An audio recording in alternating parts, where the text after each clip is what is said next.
All right. Well, I think we're down to the lady of the fleet here. Yes, the Lady of the.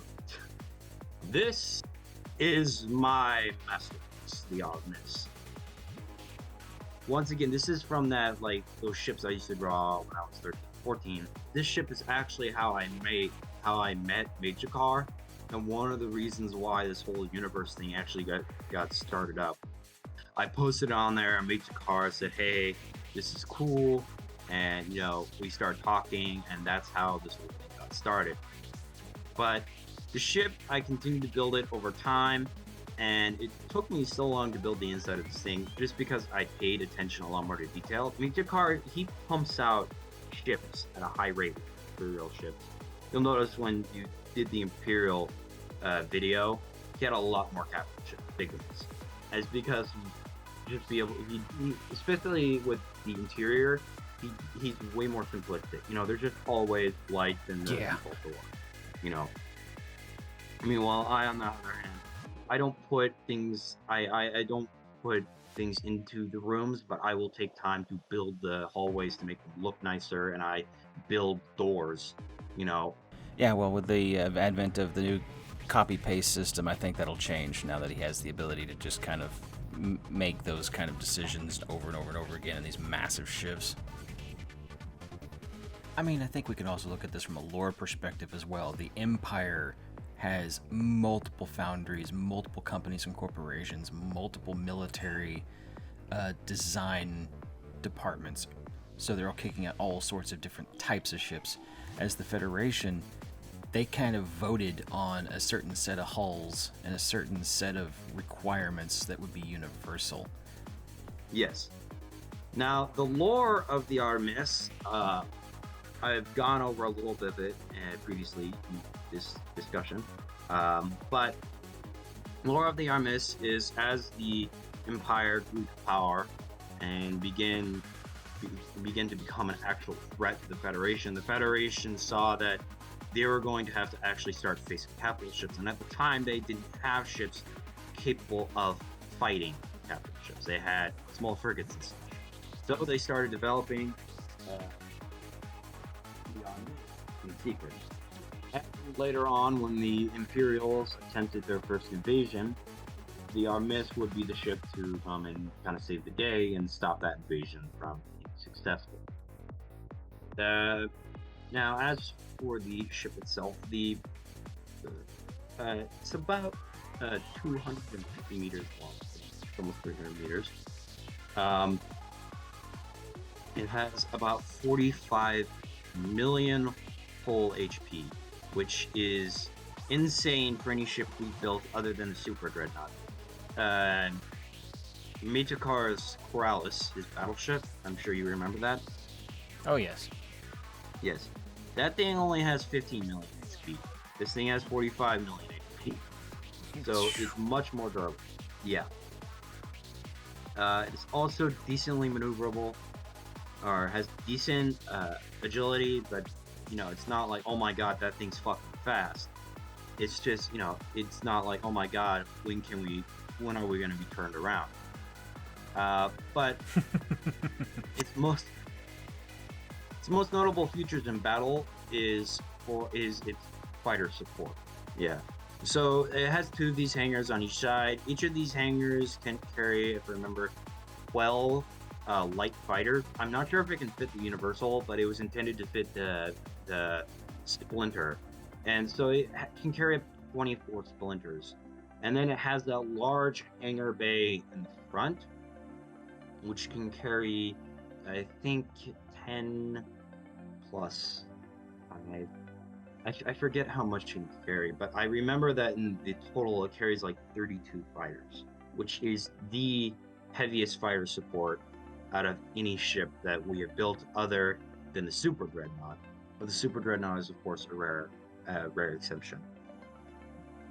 As for firepower, it has those, its primary firepower is on the top of those large turrets. It has 3 quadruple turrets with length 4 guns and length 4 recoil attachments. And then it has those triple turrets behind those, 8 of those, in total with the recoil attachments. Then it has those little guns above it. For the rest of the primary firepower, it also has the what's the word? Mini, I guess. Smaller guns on the side of the ship. But yeah, right now we're looking at the main point defense ship. This ship is the most heavily defended against fighters. It's more heavily defended than the Super Dreadnought. It's mostly because the Super Dreadnought has the bigger point defense weapons, but this one has the most, and it's an absurd amount. When you get in this ship and you shoot an enemy, it's just a complete wall of tiny laser bolts, and they don't do too well against large capital ship HP. They do very well against small ships, but they can melt shields. Like, this thing does not care about your ship shields. Your ship shields, they are gone. No more ship shields. But yeah, it has those on the side. Originally, the weapons on the side, the placement was also different. There was originally 4 of those on the back, originally as well. And if you go on the underside is actually a noticeable weak spot. Compared to the top, it has very little firepower.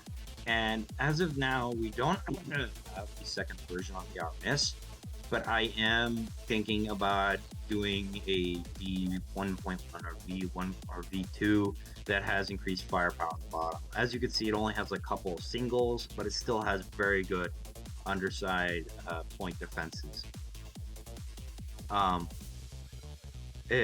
Another cool thing about the underside of the ship is that it, like the freighter, it actually has those retractable hard points, and so this ship can actually carry small ships along with it, such as the light transports or even small support ships. That's a bit interesting. In the large hangar on the front, it has these it has hard points, which I think has 5 of them, 6, which are intended to carry troop transport vehicles for invasion. So you can see them right there in the middle. Yeah, right there. Intended to carry troop transports and vehicles for invasions, and then those larger pads with the side can also carry things like the light transports, which would bring those things into combat. Notably, this thing also is the only ship, as far as I know, in our galaxy with escape pods. So we didn't cover the escape pod because it's not too notable. It's an escape pod. Yeah, I'll have to. Yeah. But if you go to the side here with that door, it's where the escape pods are kept. This ship can carry up to 6 escape pods, each of which can carry 3 crew members, which isn't very notable, but you got to remember, in combat, we probably ain't gonna have 1,000 people shift in our actual combat. But it is the only ship with escape pods. The escape pods aren't much more than like light fighters without guns, but they aren't intended to be much more. This ship also has a secondary bridge, which a number of Federation ships don't have. The reason for this is because, of course, the bridge is exposed. So, if the shields break and they target the bridge is going to go down pretty gosh darn fast. So it has a secondary bridge in the center of the ship that's, of course, supposed to be harder to get to. So if the shields break and they start blowing up the bridge, oh no, we can head to the secondary bridge and be more protected. It's the reason why it actually has the cameras hidden along each end of it. If you go around the outside of the ship, you'll see these cameras hidden. There's 2 on the side of the bridge, on the back end of the ship. There's one on the nose of the ship. There's one on the underside of the ship. The Armist shares a similar disadvantage, though, or weak spot, a similar weak spot to the rest of the larger Federation ships. and that being that its reactors and everything, its reactors and its shields are all kept in the rear towards the center. Whoa, we're lagging out about now. A bit now. Its reactors and such are all kept towards the center, the rear. If you go to the center of the ship under the bridge, you can actually see that. Yeah, right there. All its shields and its reactors, which are underneath this, all kept in this area. They also extend past this into the engine block, which extends out of the ship. So it is a main weak spot. So if you manage to break its shields and get around it and start firing in that section, you could quickly disable it. So that's a weak spot. So this ship usually, you know, it needs fighter support, and it usually needs a fleet support. This ship will not fight on its own. It has to have some sort of support. But yeah, that's mostly it for the Armist. We can go into further detail in another video, but I guess that's the entire Federation fleet for now. There's a number of ships we didn't cover, which are like smaller experimentals, but we can cover those in like detail.